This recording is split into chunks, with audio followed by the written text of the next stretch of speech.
Humphries. Welcome to the CU CateCast. This week we continue our series on the Bible, and we're doing the Book of Esther. Now, Esther is the third book in our trilogy of fun stories that seem more like movie scripts and vaguely don't belong in the Old Testament, but they really do, and so it's fun. Now, Tobit was our kind of rom-com, romance, drama sort of thing that involved some sickness and some healing and some angels and some demons. Then Judith is our action movie, right? Just straight up action. She shows up, there's wars and villains, she cuts off a guy's head, everybody cheers, it's an action movie. Esther, though, is the edge of your seat thriller. This is the one that constantly makes you think there's no way they're going to get out of it. There's no way we're going to get out of it. And then at the last minute, we get out of it. It's a great book, a great story. And like Tobit, like Judith, Esther is a book that you can read in one sitting. It's 16 chapters. It'll probably take you 45 minutes to an hour to read, depending on how quickly you read. An easy book to read and a fun one because it really is just the story. Unlike some of the other books where we have these long canticles and songs to kind of make our way through or difficult genealogies to hack through, Esther is just a piece of cake. The only thing hard about Esther is the name of the king, which I am pronouncing Ahasuerus. Xerxes is the Persian way of saying it, which is 1 billion times easier than Ahasuerus, but just choose what you want. Somebody called me yesterday and said, what do you do with all these hard names? And I said, honestly, I just make up nicknames for him. King Aha is fine with me because I'm not going to try to say that crazy name. And there are other names in the Old Testament that just get longer and longer and longer. One of them actually means quick booty, speedy spoil, as my Greek professor thought was hysterical. One of the names of the Old Testament, a character in the book of Isaiah, means quick booty, speedy spoil. And he said it 400,000 times in class. And we all thought that was hilarious. But of course, the Persian version of that, or the Greek, or the Hebrew version, is unpronounceably difficult. Otherwise, Esther is a piece of cake. We're looking at 16 chapters. The first 10 were written in Hebrew and were part of the original celebration of the Feast of Purim. More about that in a second. And then the last chapters were written much later, probably closer to 125 AD or BC or so, and those were written in Greek. So we have two kind of parts of the book of Esther. The first part was written probably about 400 BC, and the later chunk, as I said, closer to 125 BC. Now remember, we're using a lot of tricks when it comes to determining these dates. Scholars look at vocabulary, they look at slang words, they look at spelling, which changes over time, and they also look at other books that reference these texts, quotations that are given in the text, or quotations that come from the text. Even quotations of other scriptures can help us get an idea about where we are in history, because those things will evolve very slightly over time. The spellings and all those sorts of things will give us a good clue. And so in the case of King Esther, we know Xerxes, King Ahasuerus, was the king at a particular time. We know that. He was the ruler of the Persian Empire, and so we know about when this would have happened. And we have some good ideas about when the events at the story would have happened, which would have been in the late 500s BC. And by the late, I mean like 520, 530, not 580, 590. That's when Xerxes was doing his thing. And so we have a pretty good picture that what took place here took place somewhere around 525 BC. It would have been written down first in 400 BC and then closer to 125 BC. So that's our dating in a good broad sense. We have no clue who wrote the book. Probably somebody who was very, very educated, very scholarly on both chunks, because it's very, very well written sort of book.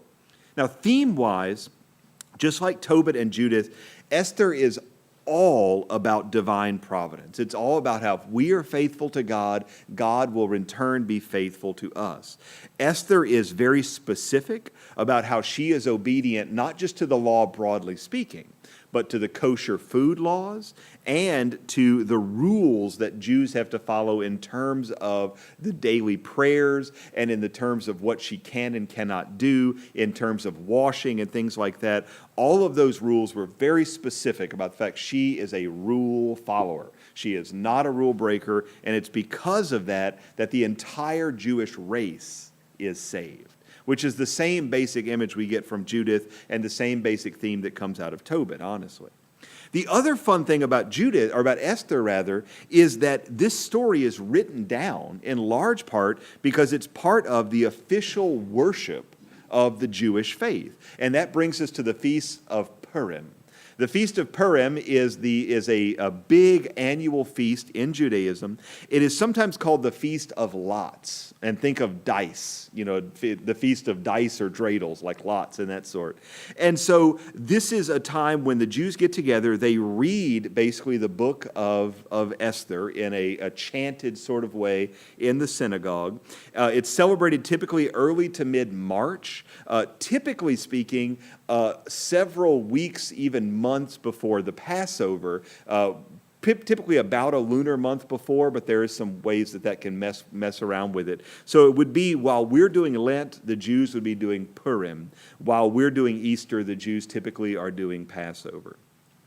It's celebrated it celebrates the Feast of Purim, celebrates what happens in Esther, the actual story of that, and we'll get to that in a minute. And it's celebrated by exchanging what amount to Easter baskets, which is fun, big wrapped baskets of food and sweets. And then they also, it's important to give charitable donations to the poor during the Feast of Purim. That's considered an essential part of celebrating it. There's also a giant meal associated with the Feast of Purim. And then there are some slightly modified daily prayers. And so your good practicing Jews are going to keep the Feast of Purim with a big celebration, a reading of the book, and then exchange of what would amount to Easter baskets. So, something we can relate to pretty easily for the Feast of Purim. So what actually takes place? The Book of Esther tells us, or that's what we're celebrating, so what actually happens? Well, our story starts with everybody actually getting along well enough. The Jews are spread out across Babylon. They're part of the community. They're active in business. They seem to be fitting into the community. They're even welcome in the king's harem. The story starts when the king, who I'm just going to call the king rather than trying to say Ahasuerus, because that's just a stupid name. The king gets tired of his cocky wife Vashti. And there is some wonderful historical writing about the woman Vashti, who was a salty bird. If you've seen Steel Magnolias and you think of Olympia Dukakis' character, salty woman. Younger, but salty. So Vashti gets kicked out. She's no longer the queen. She's out. And so the king looks around and he says, I want a beautiful young woman to be my trophy wife, which is what kings did in the Persian Empire. And he comes across a woman named Hadassah. He renames her to Esther and makes her his queen. Great. And so her cousin, who is named Mordecai, hears gossip that one of the king's courtiers, a character named Haman, who is definitely an historical character and definitely had it out for the Jews. Well, Mordecai hears that Haman is going to do this great plan that's going to wipe out the entire Jewish race. That's his big plan. And so, why would he do that, you say? Well, it turns out that Mordecai and Haman have butted heads because Haman likes people bowing down to him, which is his right as the king's whatever, grand vizier or whatever the particular title he holds. Well, Mordecai says, look, I respect you a great deal, happy to have you, big fan, but I can't kneel down in front of you because that's contrary to my religious practice. Doing that would be unfaithful to God. I can't kneel down before someone else. And Haman goes, yeah, but I'm in charge. You're supposed to kneel down. They butt heads about it. Mordecai, notice, is being faithful to his law. That's why he is butting heads. That's why Haman hates him. Haman hates him because Mordecai is faithful, and so Haman now wants to wipe out the entire Jewish people because these people don't follow the rules of this kind of pagan way of doing things. And so that's a big kind of central point in the story. Well, Mordecai gets the skinny on the plot, and he zips over to Esther and he says, listen, trouble is a-brewing. You need to get on top of this because you are the best equipped to deal with it. I'm the big player in the city, but Haman hates my guts, and he's going to wipe us out, and it's going to happen soon, and so you have to take action. This feels very, very much like Judith, and it feels even a little bit like the Old Testament story of of Joseph, way back in the book of Genesis. And so Haman's plan turns out to actually succeed.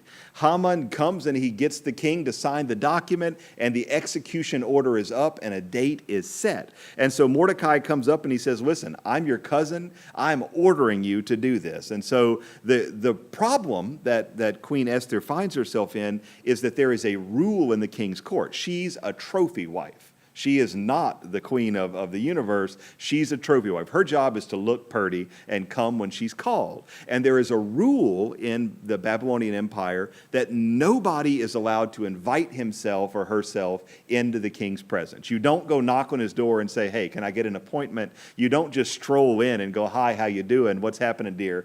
There is a rule. And so if you knock on the king's door without permission, you get your head cut off. It's not a good situation. Esther doesn't want to die, but she doesn't want the people to die either. So she talks to Mordecai and she's like, listen, I'll do it, but you've got to pray for me and you got to get everybody else to pray for me too. So all the Jews start praying and fasting. Esther prays and fasts for a day or two, and then she says, okay, the time has come to engage the feminine wiles. And this is just like the book of Judith. This happens more than once in the Old Testament. We have the delightfully stereotypical ideal of, okay, I'm going to take off the clothes of mourning, and I'm going to put on my face and put on all my gold dangles and engage them feminine wiles. It's wonderfully misogynistic, and at the same time, there's a sense of humor associated with it. And you have this idea of, look how ridiculous this is. So she puts on her feminine wiles, and she works out a plan, a deceitful plan, but it's okay because she's deceiving the pagans, not deceiving God. And so she zips in and says, you know what? I'm here. And the king, you can cut off my head if you want. The king goes, no, because he seems like he's in a good mood. And besides, she's put on her purdy, so that's all she needs to do, because men are really, really one-dimensional at this point. It really is about power and lust, and nothing else matters. And she's purdy, so the king is immediately ready to do whatever she says. And she says, hey, I'm throwing a party. You know why? Because you are amazing. You're fantastic. Your hair looks great. That fat around your belly is not a problem. I think it's wonderful. You know what? Your pants don't fit, but that's fine. It's fine. You're gorgeous. And so we have this whole thing where she just blows sunshine right into his turban. And then he kind of gets his act together and says, hey, I'd love to come to a party. So excited. And she goes, and bring Haman. There he is right there. Bring that dude too. He looks great too. He's fat, but I love him. Bring him on in.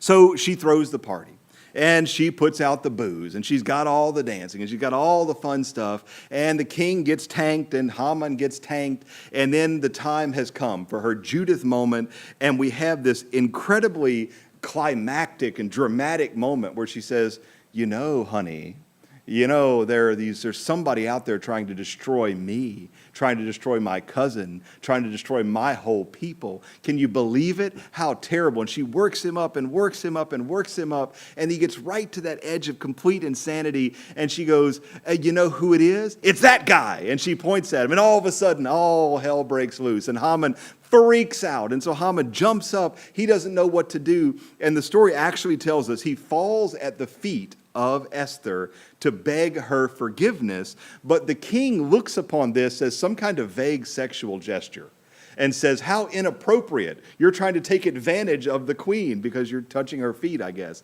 And so then the king, who has absolutely no time for it, and Haman did not say his hair looks good, but the queen did. And so he points and says, off with his head. You know, very, very much Queen of Hearts style from Alice in Wonderland. And it turns out, conveniently, that Haman has built a huge 75-foot tall hanging scaffold in the middle of the town square because he's excited to see Mordecai die.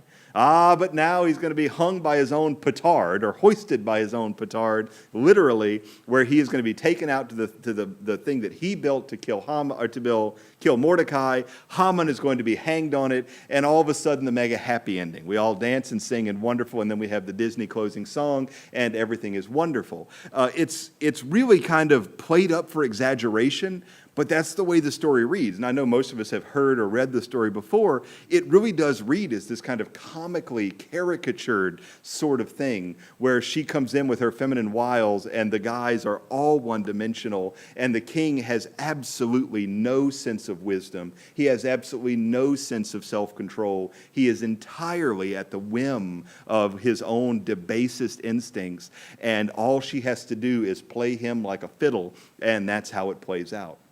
The image, of course, is that, or the reason that is that God is God. And so anybody who is not Jewish might as well be a one-dimensional, meaningless nothing. Now, there's something to be said about that and theology to be said, but what the book of Esther really brings out is this kind of idea that God really is in charge of everything, and that God is not going to be pushed around by absolutely anybody. He is God.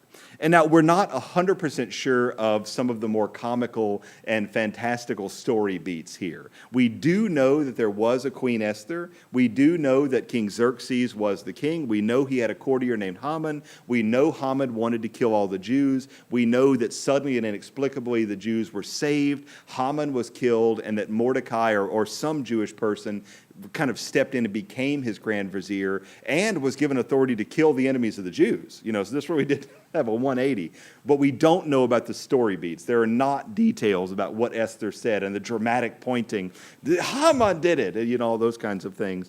But we kind of hope they did. The basic story is real. How much of this is just kind of an elaboration, we don't know. But it's wonderful all the same, and it should be told exactly that way. And in fact, there is more than one movie made about Queen Esther, because the story really does lend itself to this kind of dramatic telling. The message of divine providence really does kind of come out in there, and it's pretty easy to see. As with the others of this trilogy, there aren't any real reading notes I can give you. It's just a simple, short book to read. You might pay attention, if you're interested and think in your mind about parallels that exist elsewhere, certainly in Judith, but also, as I said, in the story of Joseph in the book of Genesis, you have this kind of underlying parallelism of the way that God's providence plays out. And in fact, we even see some parallels to the books of Judges, if you read closely when we did that several months ago. And so that's the book of Esther. Easy to do, and it brings us to the end of our 3 great movie scripts back to back. Now, we're going to take the next few books of the Bible slightly out of order, because I'm going to jump ahead and do 1st and 2nd Maccabees next week, simply because that's another history-style book, and that's going to bring us to the end of the history-style books before we move to the wisdom-style books. Some scholars believe and argue that all 3 of this trilogy of Tobit, Judith, and Esther should be considered wisdom books rather than history books. But because of their narrative structure, I like to think of them as history books and teach them as history books, even if they are predominantly wisdom literature. So next time, 1st and 2nd Maccabees, which is, we're going to kind of take our brain back to the way Chronicles and Judges went. We'll make it through Maccabees, and then we will hop into Job, which will be a totally different animal. And then from there, we will be moving into the much harder to get our heads around books of Psalms, Proverbs, Ecclesiastes, Song of Songs. Harder to get our heads around, harder to understand, and much harder to teach and instruct about. But that's Queen Esther. If you have any questions, let me know right after we finish up here today. I've been Father Ryan Humphries. This has been the CU CateCast. Hope you have a wonderful day.